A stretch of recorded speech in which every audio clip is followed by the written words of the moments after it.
12 जून रोजी अहमदाबादहून लंडनला जाणारं एअर इंडियाचं विमान उड्डाणानंतरच कोसळलं आणि या दुर्घटनेत 275 जणांचा जीव गेलाय. तर या अपघातात प्रवाशांच्या वस्तूंचं सुद्धा मोठे नुकसान झालं.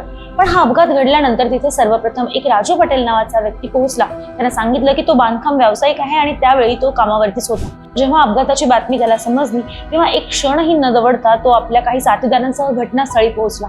अवघ्या 5 मिनिटात ते तिथे पोहोचले होते, पण आगीचा भडका एवढा मोठा होता की जवळ जाणं सुद्धा अशक्य होतं.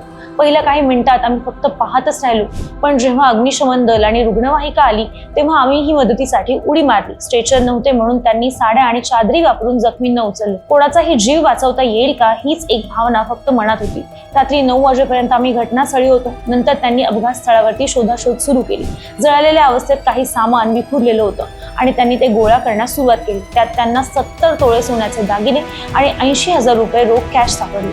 काही जणांचे पासपोर्ट आणि भगवद्गीता सुद्धा त्यांना सापडली. हे सगळं सामान त्यांनी ताबडतोब पोलिसांच्या ताब्यात दिलं. आम्ही फक्त माणुसकीचं कर्तव्य पार पाडलं असं राजू यांनी सांगितलं. पण त्या रात्री राजू आणि त्याच्या साथीदारांनी केवळ मदतच केली नाहीये, तर संकटातही प्रामाणिकपणाचं उदाहरण जगासमोर ठेवलंय आणि त्याबद्दल त्यांचं सध्या मोठं कौतुक होतंय.